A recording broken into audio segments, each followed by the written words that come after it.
Good evening and welcome to the Center for Global Humanities. My name is Josh Pahigian and I'm so happy to see you all.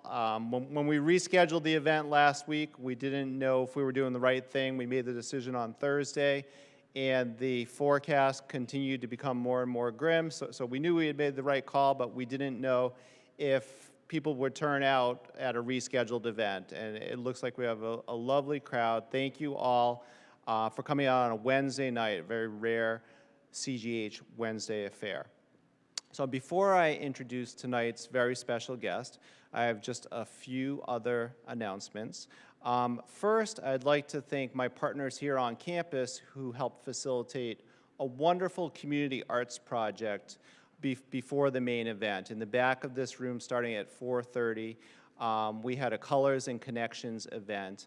And I'd like to thank colleagues Erin McCall, Jill Piker, Hannah Patterson, and Jamie Bullock from UNE for helping to make that event possible and to create a little extra opportunity for engagement for some of our regulars and for some of the new folks who made their way to the center today and for some of our students. So that was really wonderful. I also need to thank Harvard's Jeremy Noble and his Foundation for Art and Healing, who partners with UNE to make those Colors and Connections events and ones like them possible. So thank you as well to Mr. Noble's foundation. So this semester, this is the kickoff for this semester. This semester we have 7 events, which is the most I can remember scheduled for a semester in my time with the center, which dates back to 2013. So we have 4 events on this campus, and we have 3 on the Biddeford campus. So I hope that this kicks off our season, and I hope that many of you come back to our future events. Most immediately, 10 or 11 days from now, on February 9th, we have a film screening on the Biddeford campus, followed by a conversation with our UNE First Lady, Lynn Brandsma, and it's Spy High. It's about technology and education, technology gone awry as overzealous administrators spy on students in a Philadelphia area high school through their school-issued laptops. So President Herbert, who's here in the front row tonight, and his wife Lynn were living in that community at the time. And as it turns out, if you watch Spy High, and we will watch an abridged version of it on February 9th, Dr. Brandsma, Lynn actually turns up in the series as one of the expert commentators on the effect what became a national scandal, the effect that it had on the community and on the individuals who were targeted for surveillance. So it's going to be a great event. We're going to watch a little bit of Spy High, and then we're going to have a conversation with Lynn. So that's on the Biddeford campus. And then on February 23rd on this campus, we have Plastic People, a documentary over in WCHP Lecture Hall across the campus here, looking at the microplastics in our environment, in our food, and ultimately in our bodies. So that's one that combines the sciences with medicine and with the humanities, so I think it will have something to offer, hopefully everyone. It's definitely something we should all be concerned about. In any case, now it's my distinct pleasure to welcome our esteemed guest. While earning a degree in English from Harvard, Robert Shetterly also took courses in drawing. After graduating and moving to Maine, he produced the editorial page drawings for the Maine Times and illustrated the National Society's newspaper, Audubon Adventures, as well as approximately 30 books. He is also well known for his series of 70 painted etchings based on William Blake's Proverbs of Hell, and for another series of 50 painted etchings reflecting on the metaphor of the Annunciation.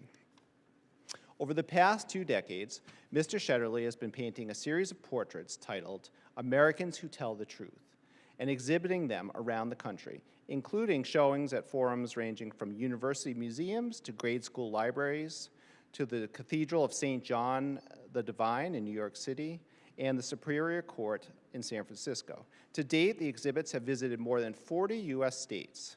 Additionally, Mr. Shetterly has traveled to Rwanda to work in a village of survivors of the 1994 genocide there, and to Palestine twice for arts projects in refugee camps. In 2007, Mr. Shetterly gave the commencement address here at the University of New England and received an honorary Doctor of Humane Letters degrees. He has also received honorary degrees and awards from a number of other colleges.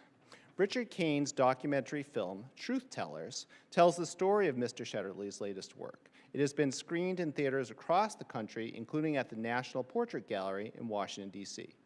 After Dutton Books published an initial book comprising portraits from the Americans Who Tell the Truth project, New Village Press has published 3 more books based on Mr. Shetterly's work: Portraits of Racial Justice, Portraits of Earth Justice, and Portraits of Peacemakers. Please join me in welcoming Maine artist Robert Shetterly for his lecture, Art in an Age of Democratic Upheaval.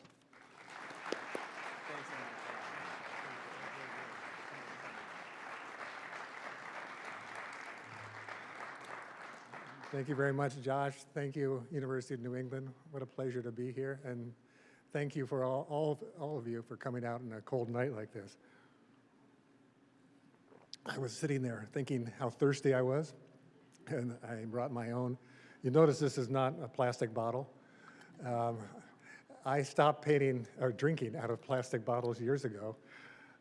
There's a man, maybe some of you who've read some of his books, a man named Derek Jensen from the West Coast, who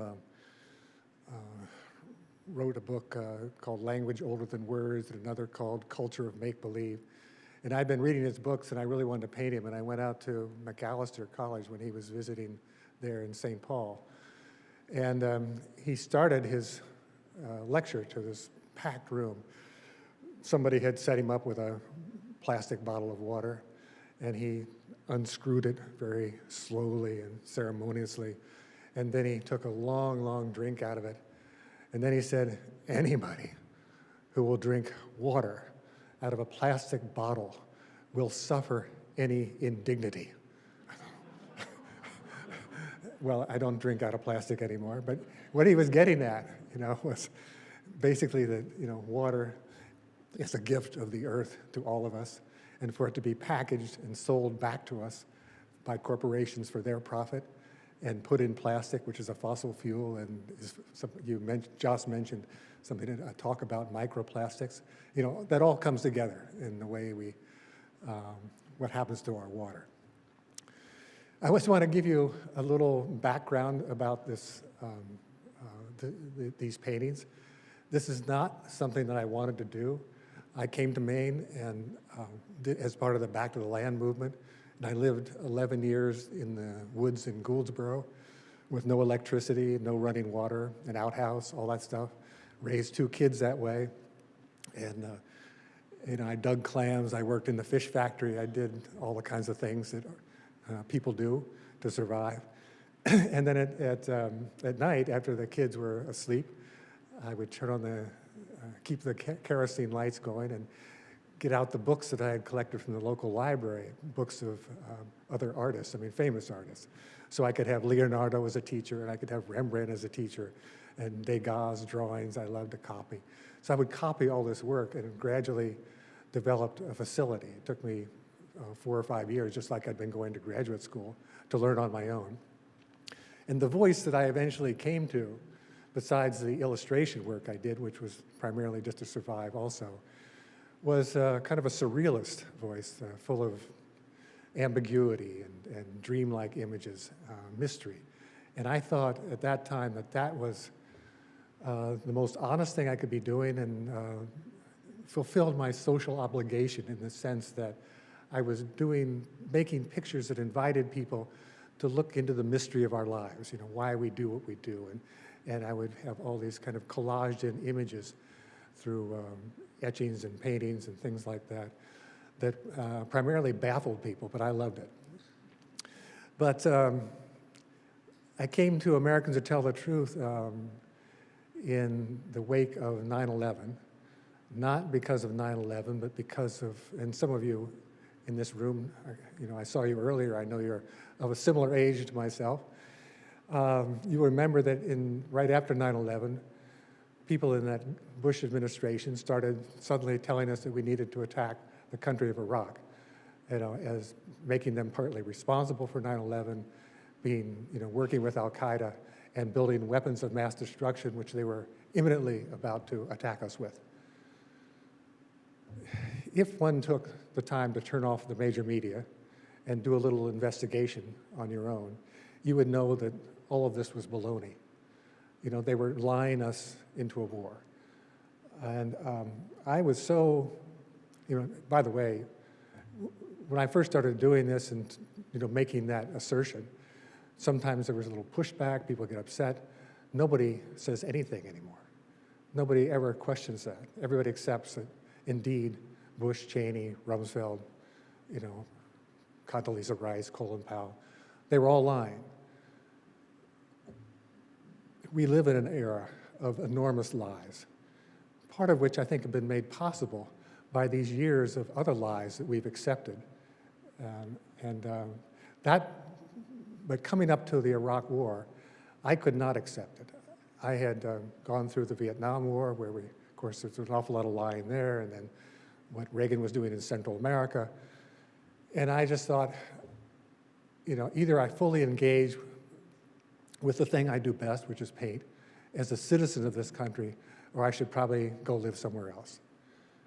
And I couldn't figure out, though, what to do. I spent several months kind of just banging around in my studio thinking, well, you know, what should I be doing? You know, what kind of voice do I have at this time? What I did know is that, you know, making paintings that are angry, making paintings that are full of grief, making paintings that show how alienated I feel from this country was not going to do anything. I had, you know, Josh mentioned that I worked for the Maine Times for years, and I did the editorial page drawings. And, you know, often when you're being kind of flip and angry, you know, people look at it quickly, turn the page. It doesn't affect them, you know, or sometimes they just recoil when you're showing your anger. I thought, I've got to do something else. And I thought, what I really need to do is do something that is therapy for myself. And that should be to start surrounding myself with Americans that make me feel good about this country, rather than keep ranting about the ones that make me feel very upset and sad. So that's where it started. I painted a portrait of Walt Whitman. He was you know, when I thought about where to begin, I thought, well, why not begin with a poet? Why not begin with somebody who was probably our greatest small d Democrat, and who understood the essential equality, and not just of all people, but of all things. And he understood also that if we don't live in harmony with the earth, it'll lead to disaster. So I painted him. I thought maybe that would be the only portrait. I felt terrific about it. And as soon as 2 days after it, I was back ranting again. And I thought, oh my God, I've got to just keep doing this. Maybe I'll paint 50 portraits and I'll call them Americans Who Tell the Truth, and then I'll give the whole thing away. And in 2.5 years, I had 50 portraits. And I realized I was just beginning to sort of scratch the surface of the history of this country and all the times in this country when truth-telling had played such an important role, sometimes successfully, sometimes unsuccessfully, but always carrying on the basic ideals of the country. What I want to do tonight is first show you something that you're going to think is frivolous, but I hope you will not see it that way. And then I'm going to talk about a number of the portraits and how they were a hinge, you know, that either something they did opened a door into the possibility of something else in this country, you know, unlike where we were at that moment, or sometimes when the hinge didn't open, but the work was done anyway and was very important. So let's begin in the frivolous place. You all recognize that. The reason I have included that is I recently reread L. Frank Baum's The Book, not talking about the movie, the original movie, but the book itself. And I don't know if any of you have read it in a while, but it's surprising at the beginning because, you know, here's this girl, we don't know anything about her except that probably she's an orphan. She's being raised by her aunt and uncle on this desolate farm in Kansas. And all of a sudden, this tornado is coming. And Auntie Em and Uncle Henry are calling to her and telling her that she's got to, you know, come run to the storm cellar. And she can't find her dog. And so she keeps looking for the dog, and she refuses to go down. And she, by the time she finds the dog, Toto, under the bed somewhere, it's too late. And the storm picks up the house and carries it away. By the way, it's instructive that neither Auntie Em nor Uncle Henry came up out of the storm cellar to try to save her, but she wanted to stay in the house until she'd saved her dog. What we normally think then is this story becomes a fantasy. That isn't what happens there, and I'm sure this is not what Frank Baum intended. The story then becomes a metaphor. It becomes a metaphor for a hero's journey or a vision quest. I mean, if she had not done that, if she had gone to the storm cellar and left Toto, there would be no story. There'd be no point in the story. It all hinges on the fact that she did that. She was committing an act of what we might call radical compassion. She was going to risk her own life. And if you think today, I mean, we'd all think examples of this. Today, the citizens of Minneapolis are committing acts of radical compassion. And think about what that means in the lives of those people, the lives of the people they're trying to protect, and the continuation of what that city will be afterwards.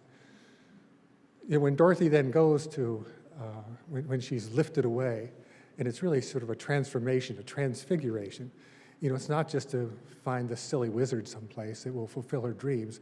It's for her to follow the development of her own consciousness, her own moral consciousness, as she helps three adults, the Tin Woodmans, the Scarecrow, and the Lion, find the thing that they need most to make them full people. And of course, what you learn through the story is what we all learn in our own lives, that they don't have, those things will never, courage, heart, wisdom, intelligence, will never be given to them by somebody else. It's a thing you find in yourself as you move through the challenges in your life. And she, a young girl, a teenager, leads those adults on that journey so they can find those things for themselves, which were always present in themselves. And then she finds, in the process of that, she's now found her way back home, back to herself, basically, in the real world, to be an entirely different person than she was before. So what I want to talk about, in a sense, you could say then that moment where she chooses to risk her life to save her dog is a hinge on her own future. She could have refused, and the hinge would have turned a different way, and there'd be no story. So what I want to show you is a few portraits and talk about some of the hinges in the lives of these people. This is Frederick Douglass. Perhaps I read an article in the New Yorker one time that said, who's the greatest American ever? And they came down to arguing between Abraham Lincoln and Frederick Douglass, and finally chose Frederick Douglass. I mean, the figure he became in the 19th century for abolition and for civil rights and women's rights was just extraordinary. But there was a moment when he was 17 years old, which was the hinge on his life. He grew up as an enslaved person in Maryland, and he didn't take to slavery. He was angry, he resisted, he lipped off, and his owners gave him to a man named Edward Covey, who was what's called a slave breaker. Edward Covey owned a little farm or a plantation that was called Mount Misery. And it was called Mount Misery for a very good reason, because what he did was take obstreperous slaves and beat them until he had beaten the spirit out of them, and then returned them to their owners. So he was doing his work on Frederick Douglass, and in his autobiographies, Frederick Douglass said he came within a few minutes, actually, of just giving up and saying, okay, I'll never fight back again. And this man, Edward Covey, was beating him, and then he thought, what the hell? I'm going to fight back. And all of a sudden, this 17-year-old boy, young man, beat Edward Covey, the slave breaker, and beat him up. Curiously, Edward Covey did nothing in response to that I mean, you would think that maybe he would kill him, but he didn't own him, so that might put him in a very difficult place to kill Frederick Douglass. And Frederick Douglass speculates that maybe he was ashamed that a 70-year-old boy had beaten him up. So he did nothing. But that moment changed Frederick Douglass's life. He realized right then that he was going to try to escape and that he had to fulfill his life, away from the business and the tradition of slavery. And he did. But it all happened in that second when he decided to fight back. This is somebody you all know. This is Rachel Carson, who worked for the Fish and Wildlife Service in this country as a scientist and a writer, and wrote all those great books about the oceans and the intertidal zone. Just marvelous, marvelous writing. And then she wrote, the book Silent Spring. She wrote it while she was dying of cancer. And that book became a hinge for this country, for all of us, to begin to look seriously at what it is, or how it is that we're supposed to be in relationship to nature in this country, and what it means if we persist in staying outside of it. Let me just read what the quote is on that painting. She says, "The control of nature is a phrase conceived in arrogance, born of the Neanderthal age of biology and the convenience of man." People talk about the primal sins of this country, and what they usually mean by that is slavery or the indigenous genocide. I think, though, that the first one should be the rejection of our relationship with nature, to think that we are, somehow we are strong enough, smart enough, arrogant enough, that our reality, or what we want as our reality, is stronger than the laws of nature, and then to construct a culture and social systems, on that belief. What could be more stupid, finally, for a Homo sapien than to think that you could actually be wiser or stronger than nature, that you could exploit it in any way you want, and somehow it wouldn't care, that it wasn't in charge, its laws were not the laws that you had to obey before you had any of your own. But anyway, that book was a hinge. It was a moment where we were all given an opportunity, and still are. By the way, if you haven't read it for a while, read it again. It's a marvelous book, and it's as potent today as it was then. But it was a book that gave us a moment to look at ourselves, the way we're living, and reassess how we can live in the future. Partially successful. Lots of amazing good things happened from it, a lot of movements, environmental movements, Earth Day, all those things happened because of her, and all kinds of other writers were inspired by her, investigations, science, everything. But never to the point that it is, that we really needed and need today. And now we have, an administration that refuses to even think about science as being anything but a con job. So there's a hinge there that turned and then didn't again. So this is Muhammad Ali. And of course, when I go into schools and kids see this portrait, of all the portraits, there are almost 300 of them now, and I'm still painting them. The one that they know and recognize is usually Muhammad Ali. Everybody knows him. Everybody still knows him. The reason there's sort of two really important hinge moments in his life. One when he was just a kid, maybe a 12-year-old boy, and somebody stole his red bicycle. And he went around town, and he grew up in Louisville. And he was, screaming and yelling and talking about if he ever found the person who did it, he was going to beat him up. And he met some cop who said, well, if you want to beat somebody up, you better build up your body, little skinny kid. Why don't you should go to the gym and learn how to box. And that's where his boxing career started. But the thing the most important one for me was 1967, when this man who was now the heavyweight champion of the world, arguably the most famous person in the world, everybody knew him, everybody loved and hated him simultaneously, and for his lip, but and he was making millions of dollars. He decided that when the government tried to draft him in 1967 for the Vietnam War, he refused.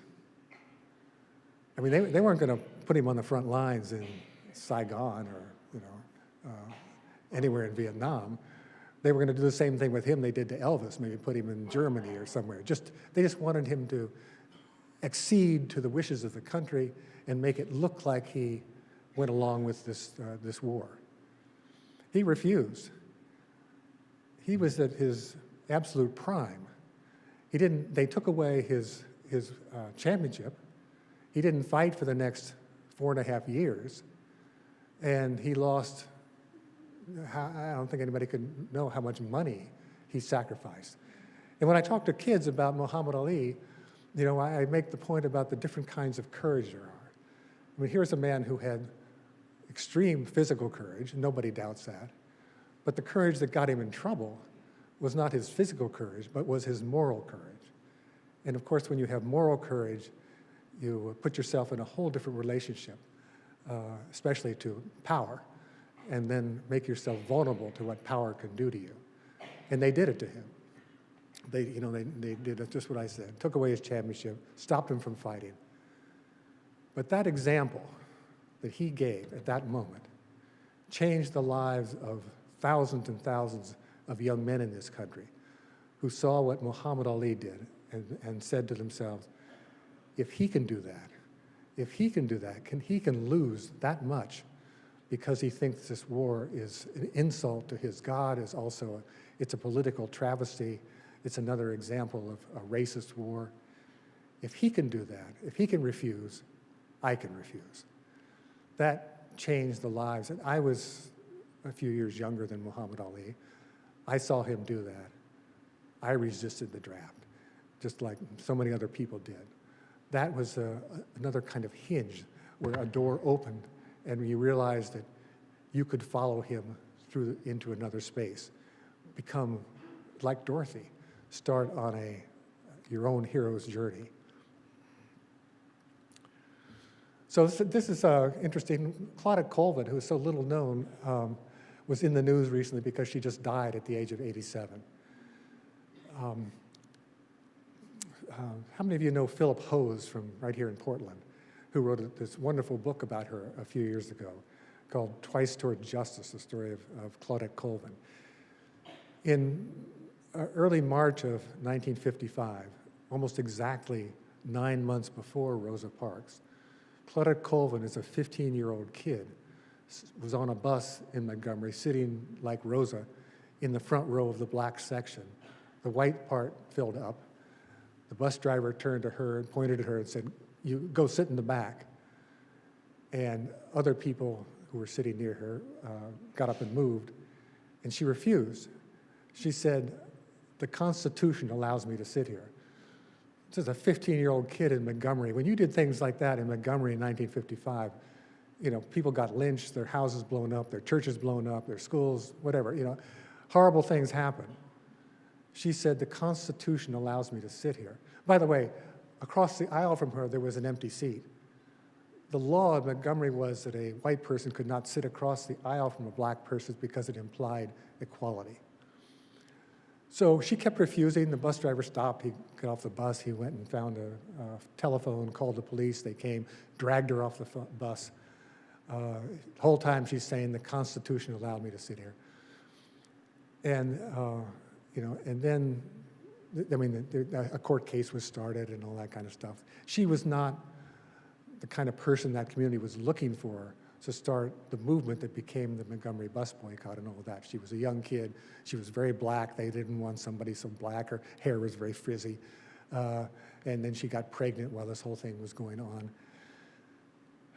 It was her case, not Rosa Parks' case, that went to the Supreme Court that overturned bus segregation in Montgomery.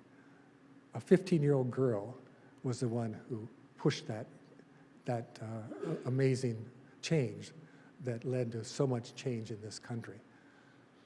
When Philip Hose's book won the National Book Award, he was invited to New York just a few years ago to receive his award, and he invited Claudette, who was then living in Brooklyn, to come and receive the award with him. And by the way, you can see some of this on YouTube if you looked it up. It's startling. And when he'd finished talking, all the press that was there didn't go to him, they ran up to her. Because they wanted to say, Claudette, what in the world were you thinking? Didn't you know how dangerous it was? Hadn't your parents warned you that, doing something like that could, you could be injured, you could be killed, anything could happen? And she said, I actually wanted to move. She said, I tried to get up, and I felt Harriet Tubman's hand on my shoulder, pushing me back down. She said, I tried to move again, and I felt Sojourner Truth's hand on my shoulder, pushing me back down. So I had to ask myself, what would they do? And of course, there was only one answer. And then she said, history glued me to my seat. One of the reasons that I like to think of that are important about painting these stories and painting these people is just because of that. They tell stories of people who acted with some courage, and they are role models, for all of us, for the situations that we get into. If we don't have any of those role models, she wouldn't have Harriet Tubman's hand on her shoulder or Sojourner Truth's hand on her shoulder. Knowing who those models are, whose company you want to be in, who can help you get through a moment when you know that it's got more courage, it requires more courage than you actually have yourself. And that's where she looked at that moment. Well, this is, obvious. Martin Luther King Jr., and we just passed his birthday again.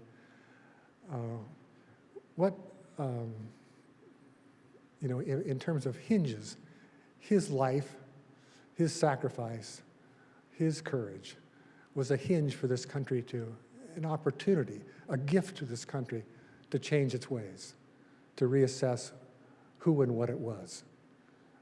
That's the kind of hinge he was.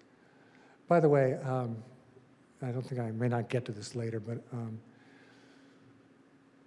I painted a man named James Douglas, not Frederick Douglass, but he's a white man. He's a writer from the South. He lives in a Catholic worker house in Birmingham, James Douglas.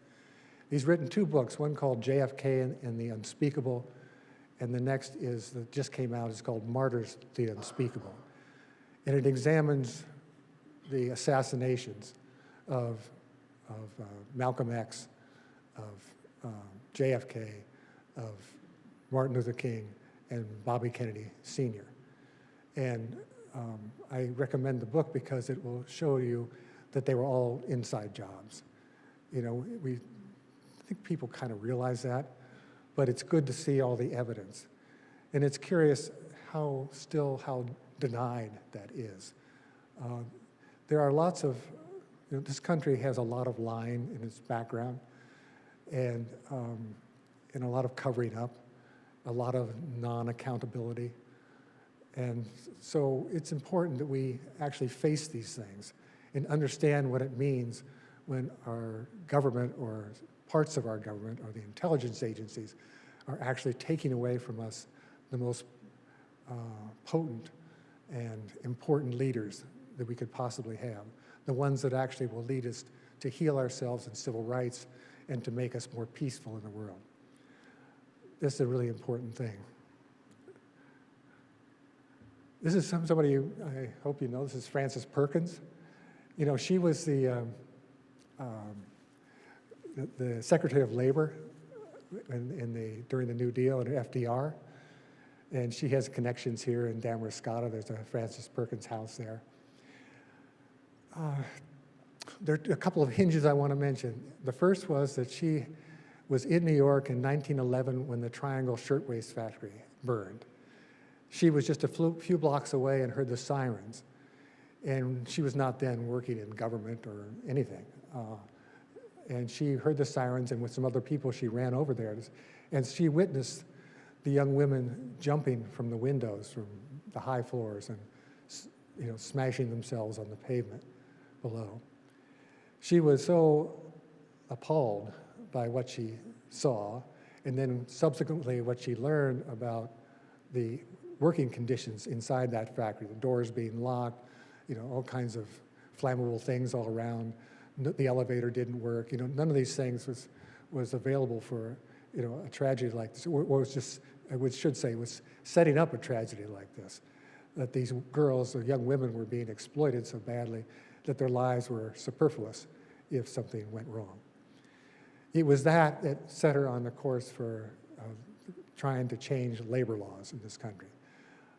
And she did such great work in New York State that when FDR was running for president, he asked her if she would be his Secretary of Labor.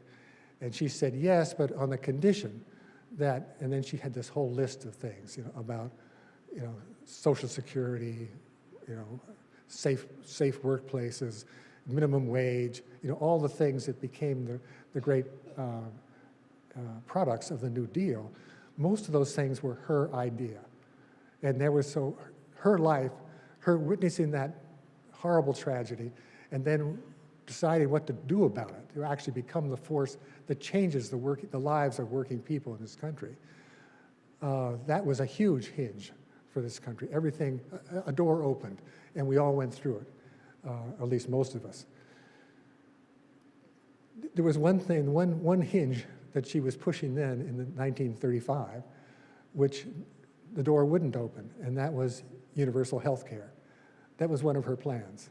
And it was getting the same resistance, from the health industry then that it gets now, where, I don't know if you noticed it, if some of you watched Janet Mills last night, when she started talking about universal health care, a bunch of people got up and walked out of her speech. It's still a thing that is very hard to understand why, people can't get their heads around that except because of the money, and these are politicians who probably get money from the healthcare industry. Well, let's take a look at somebody else here. This is Bree Newsom in, just looking.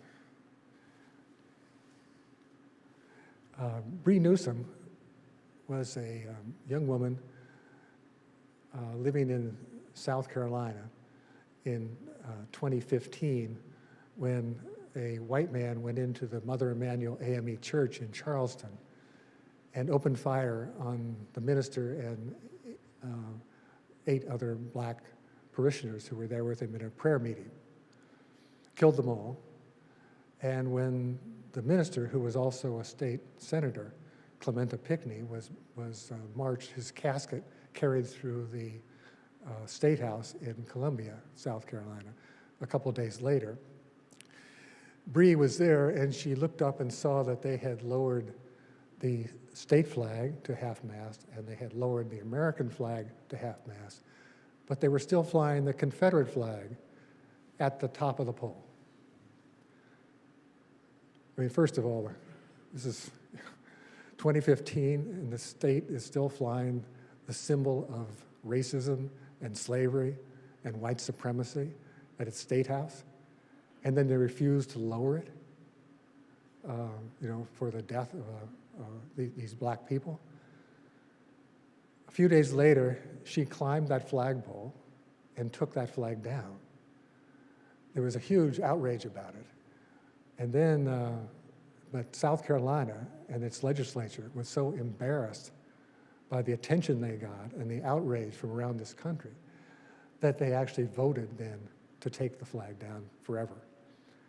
I mean, this is an act of, a wonderful act of civil disobedience. We often think that, the way things change in this country is by voting. That's the way they should change. That's the most sort of civil way for us to behave when we want change, is to build up, bring up the causes and then vote on them.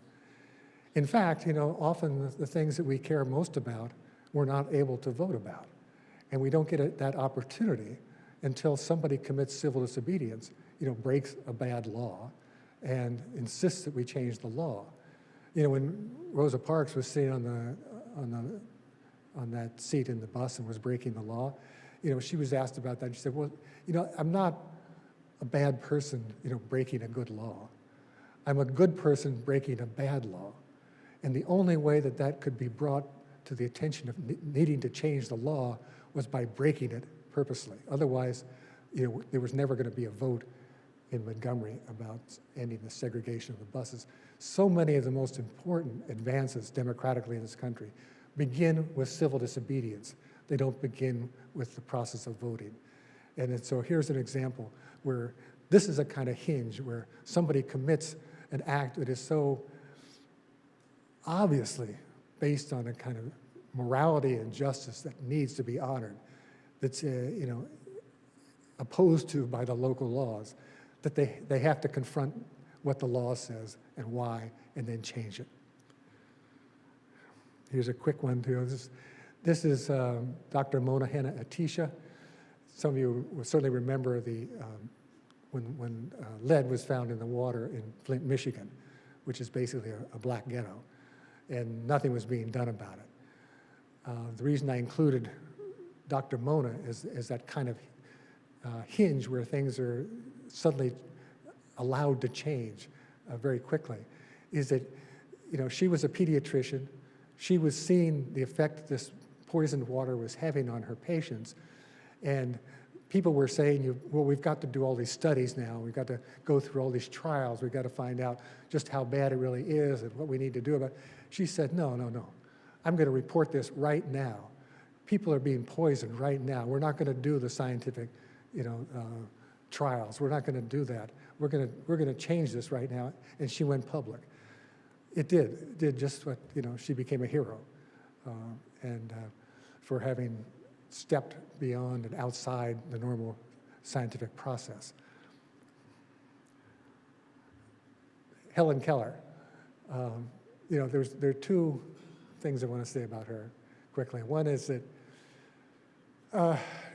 she obviously changed the way not just this country, but the world, thought about people with disabilities. Before, often people with disabilities were being locked up, thrown away. They were discarded people.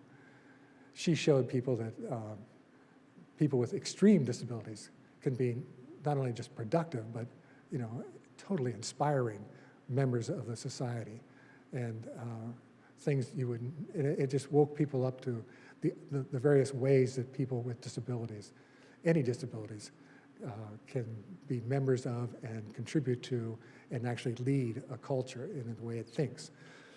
When I was studying her, and I don't know if some of you have read biographies about her, it's very interesting. She was very political. But in the biographies, the writers are often sort of patting her on the head and saying, oh, poor Helen. She had all these radicals around her. They completely, misled her about the way the world works. This is a brilliant woman. She understood the way the world works. She understood the politics that she was espousing. And she understood something that is absolutely critical, to all of us. And that's what I put on her painting. So she was both a hinge because of the way this one person in her life changed the thinking about people with disabilities, but she also changed some of the thinking about politics. Because, just like today, when we look at the world and look at this country, and we see that our institutions are failing us, they're not strong enough to stand up against the assault that is being leveled against them. The Congress is failing, the courts have failed, the administration has obviously failed, and there are no checks and balances anymore. And she said, Helen Keller, when one comes to think of it, there are no such things as divine, immutable, or inalienable rights. No such things. It's like she's taking the Constitution and the Declaration of Independence and saying, piece of paper. There are no such things as divine, immutable, or inalienable rights. Rights are things we get when we're strong enough to make good our claim on them. Strong enough to make good our claim on them. She's saying the responsibility for the maintenance of the values of this country rests on us. It does not rest on our great documents.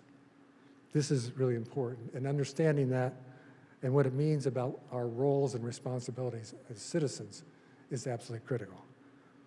I'm going to mention these two people, and then I'd like to have some questions if there are some. So the woman here, Mary Bonato, over there, up there. Some of you must know her. You know, she teaches at USM. She's a lawyer. She's the one who in 2015 argued the marriage equality case in front of the Supreme Court and won. And then the man there, Harry Hay, is somebody I had never heard of when I started doing this. Many of the people I painted, I had not heard of when I started this. I get suggestions practically every day from, well, why haven't you painted so-and-so, you know? But I remember giving a talk right here in Portland at what was then called the St. Lawrence up in the East End. And afterwards, a man came up to me and handed me a slip of paper, folded, and I opened it up, and it just said Harry Hay. And then that happened, the same thing happened again somewhere else. And I thought, well, I guess I better find out who Harry Hay is. And you know, back in I can't remember now, it was 59, 54, in San Francisco, he started something called the Mattachine Society. And the purpose of that society was to encourage gay people to come out of the closet. Not a popular thing to do at that time. Most people were far too wary, far too frightened to make their sexual identity public.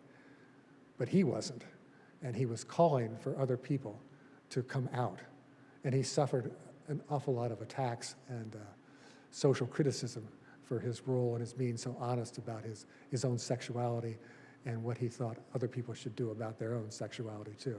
Stop being hidden about it and distort their lives because of it. And here we have, you know, Mary Bonato just a few years ago, you know, leading that charge and taking that case to the Supreme Court after she'd won several cases in states about civic unions and all that kind of stuff. She actually does, you know, gets to the Supreme Court and argues that case and wins it, and basically saying to all of us, and this goes for so many other things than just, you know, our sexual identity and whom we can love. She's saying, you know, who do we want to decide questions like this? We want the state to decide who we can love, who we can live with, you know, who we can marry, or do we want that decision to be ours? You would think it would be so obvious, but it's been such a struggle, and it continues to be a struggle. I want to, I think I'll just mention this real quickly, because this is such an, I mean, there were two big hinges right there, one that didn't open, and then one that finally did. And this one, Thoreau, and you know, everybody knows the story about him refusing to pay his poll tax that was going to the support of the Mexican War. And in 1846. You know, that moment when he refused and got put in jail, and it was probably nobody's quite sure, because the woman who came and bailed him out had a hat and a veil or something. Nobody knew for sure who it was. Came and paid his tax for him. He didn't actually want to be bailed out. He wanted to stay in there a little bit longer. But the point he was making about resisting illegal acts by a government, that they had to be resisted. And then because of that overnight in the jail there in Concord, you know, he wrote his great treatise on civil disobedience and the importance of civil disobedience and drawing the distinction between why we have a government and why we can't allow that government to completely control our most intimate and personal lives and the things that we believe in the most, you know, and make us complicit when the government does atrocities. So I'm going to, oh, gee, I see what's next. I want to tell that story. No, I won't tell that story. What I'd rather do is stop now, and if there's some questions, talk a little bit about them, or some of, you know, these portraits that are out in the other room here. There are 8 portraits. They're all Mainers. I've painted over 20 Mainers. They're, you know, coming up on 300 portraits in this series. I think I said that. The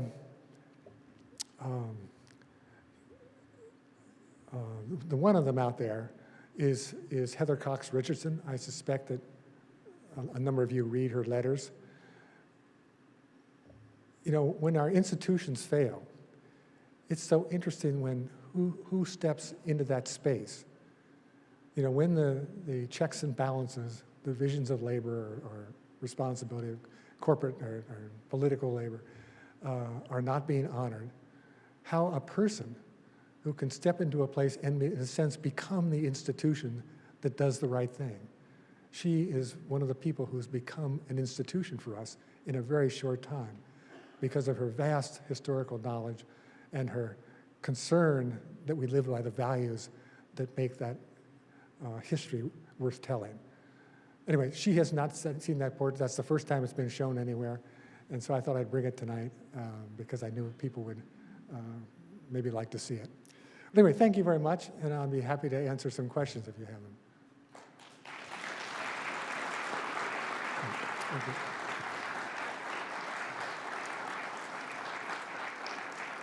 Thank you so much, Rob. We have time for about 15 minutes of Q&A, so we'll get to as many people as we can. I ask that you just ask one question to allow multiple voices in the room to get involved, and try to make your question relatively short so we can hear from so many people. I have a first young man in the front row here, and then we'll go to Neil in the back. Hi, I just wanted to know, how do you express your ideas through your painting?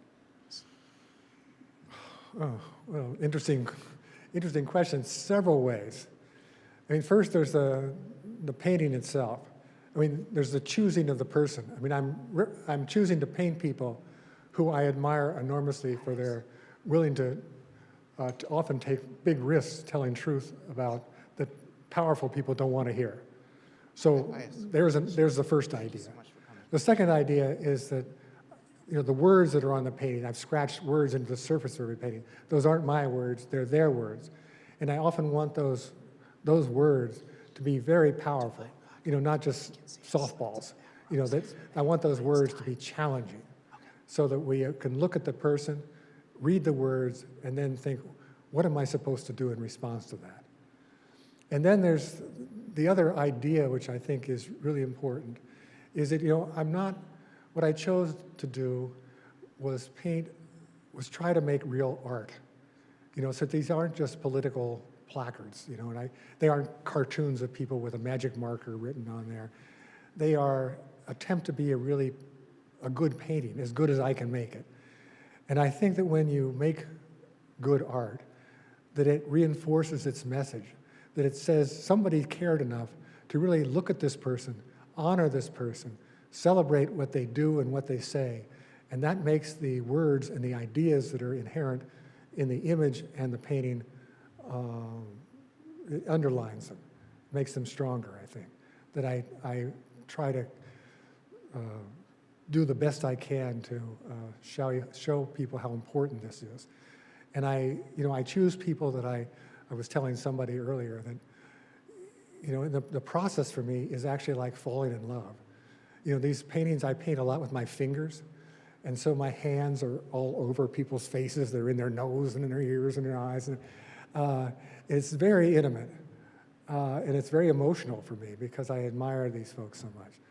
And if I can put into the picture that quality of feeling that I have and respect and admiration for them, I figure it's going to come back out through the painting to people looking at it.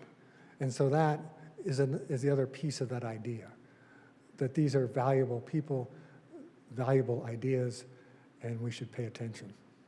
I've never been asked that question before. Thank you. Mr. Shetterly, we have a question right back here. I got my hand up. Oh, thanks. My question is, who are some other artists from history who you see yourself as being in lineage or conversation with? Well, let me just say that when I was choosing to move from being an English major to wishing I'd been an art major, part of the reason for that was looking at the etchings of Goya. I mean, here was a guy, the great Spanish artist, and I don't know how well a lot of you know his Capriccios or his Disparates or his Disasters of War. those are just incredible pictures. What I admired so deeply about those was that he was willing to look at the worst things that we do, either because of our actions and our violence, or because of our superstitions and the violence of that, often through the church and things, and make pictures, unflinching pictures about it, and also make it beautiful at the same time, with the lights and darks and the line work and everything. And I thought, man, that's what I want to do, is paint, get the skills where I can actually tell what I really see, even if it's hard, but make it beautiful. And then, because you bring people in then. So he was probably the first real example of that for me.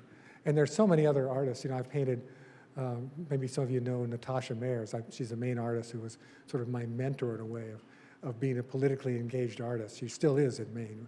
We're exactly the same age, but she's been doing this forever, longer than I have. She's a terrific political artist. And by the way, I'll show you one quick thing.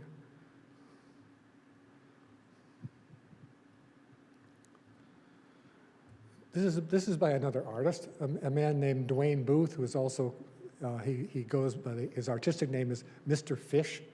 He's very much alive today, very much making all kinds of incredibly good political art. But I was going to use this thing where he's got Uncle Sam looking sort of like a homeless man, holding up a sign that you might say, we'll work for food. And this sign says, we'll destroy the world for profit. That's the corporate culture of our society, that's risking destroying the world for profit. And then what, right? That's where we are, and we have an administration now that believes entirely in this. Anyway, Dwayne Booth, look him up, Mr. Fish. You can see hundreds of his.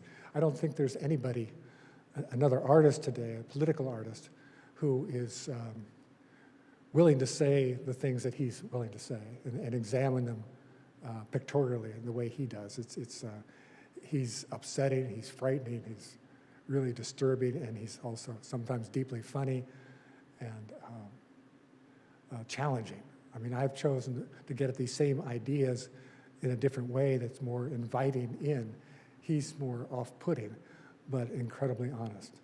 Anyway, there's so many. It's a great question, though. Rob, we have a question on your left in the very back of the room, and I'll just ask you to stand up. Hi, thank you for being here, because I needed to hear this tonight. The last couple days, I'm blessed to be a mother, and I've had these connections of, like tonight when you talked about, I'm embarrassed I have to look at her name, because I need to read more, Colette. Oh, Claudette Colvin? Yeah, the fact that because she got pregnant, that lessened her voice. And then I brought supplies to a friend and then a new friend who hadn't been able to leave their home. And they both had children, and the diapers. I spent so much money on diapers this week. It was insane. And I'm like, why are we doing this?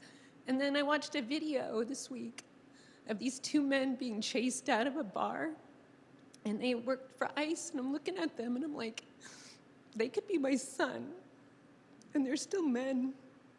And I'm sorry I'm emotional, but I'm so mad. But I don't want to be mad because I want to have that conversation with my son. So how do we focus on having those difficult conversations to make change? Because as a mom, it hurts to see it right now, what we're doing. And I get that we need to do this because it's out in the open and we need to address what's been going on for so many years. But I want it to change. So how do we do that? Well, thank you. I didn't understand every word you said, but I'm really glad you brought that up because I was going to get to talking more about that.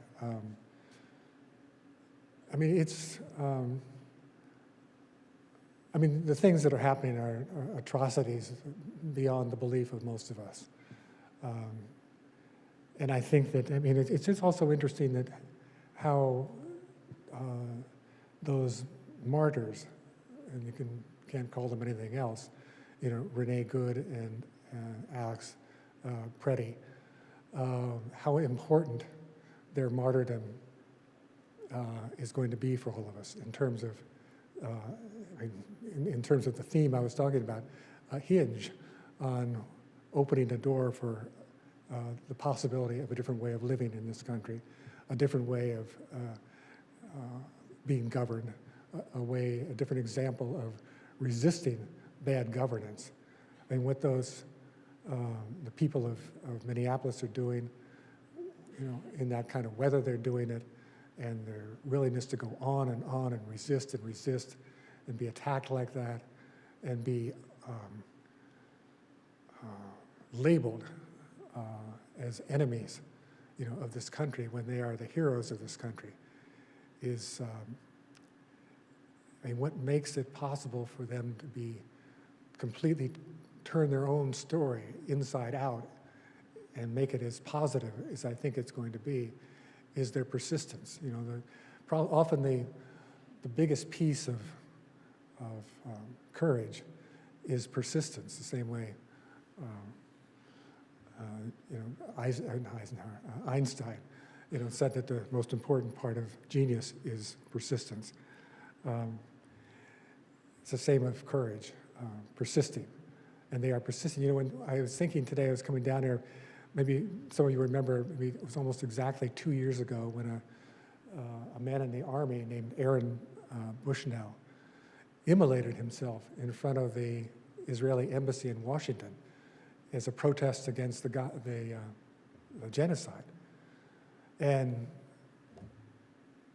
what happened? Nothing.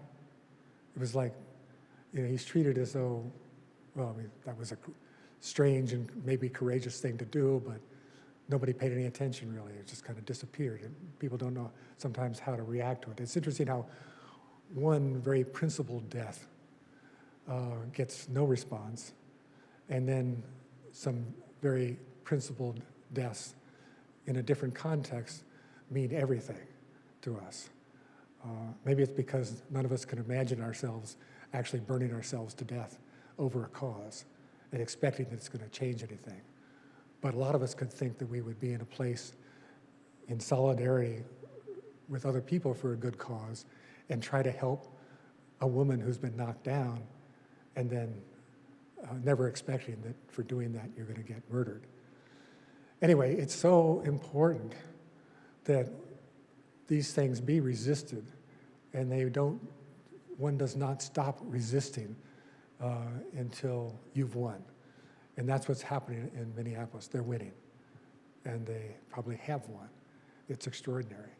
And I think we all owe them an enormous debt of gratitude for their willingness to continue like that. A lot of this stuff is really about accountability, and there's been some of I was going to have a whole list of hinge moments that didn't turn.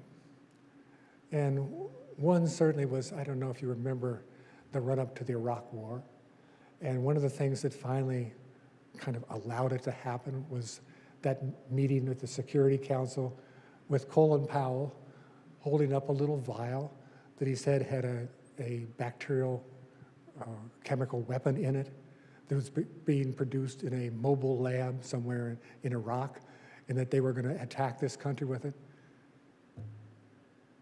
That was a total lie. It was talcum powder or something. It was a total lie. And the reason that was a hinge that didn't turn was, just think, here was one person that a lot of us admired and thought, well, he isn't like these other people. If he had refused to do that, if he had said, excuse my language, this is bullshit, I'm not going to tell this lie, that war would not have happened. There were moments like that. There are always moments where if somebody is willing to step in and say, this is not true, I'm not going to allow myself to do this. Geez, we really need those people. And the whole community of Minneapolis is doing that right now, saying what you're doing is totally wrong. We will not go along. It's It's one of the great moments. It's like, it's like the kids in the streets in Birmingham in 1963 after all the adults had been arrested and all the kids went out and got hit with fire hoses and dogs. And they kept doing it. They kept doing it. And suddenly this country woke up about civil rights. I mean, when those changes happen, they don't happen because, like Helen Keller said, they don't happen because of the institutions and what it says on paper. They don't happen because of the people in power. I mean, look at this country, all the universities, the corporations, the big law firms, they've all just rolled over, Who didn't roll over? A bunch of people in Minneapolis didn't roll over. And that will change the country. Any other? Yeah, we have a question over here to your right, Mr. Shetterly. This may seem like a very personal question and maybe one not to ask in front of an audience, but will you paint your portrait and what will your quote be? Oh, thank you. Because, well, one more thing, because every time you paint one, I think you open a hinge, and I think it's terrific. This is amazing. Thank you. I am not going to paint my own portrait as part of this. However, I'd like to say that this collection is my portrait. I mean, these are all, nobody else chooses the pictures for me or chooses the issues or the people. Even though we have a great team working now on educational issues, I choose whom to paint, and I choose the quotes. And so that's really important to me, that but it is my portrait in a way, and I don't need to put myself in it. However, I have answered that question a couple times. I was in a school in Connecticut one time, and I had been signing books and writing on other people's quotes. And this man came up to me with his son, and he said, "I don't want that, I want your quote." And I just looked at him for a minute and thought, uh-oh, what's that? And so I wrote, "Without truth, there is no trust.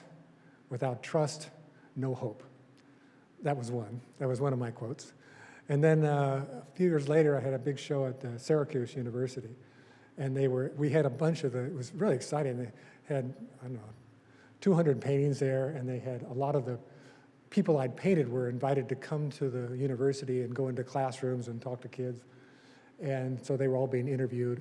And then this group of students interviewed me and said, what would your quote be? And I thought of that first one, and I thought, no, I'll say something different.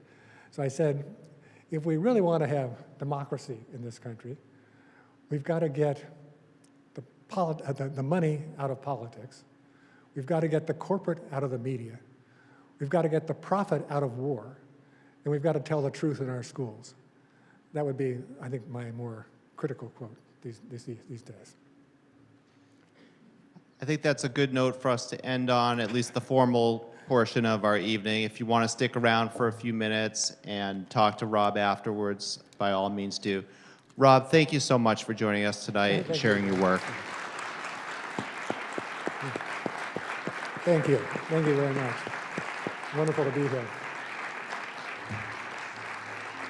Thanks so much, everyone. We'll be back in Biddeford on February 9th with Spy High. Hope to see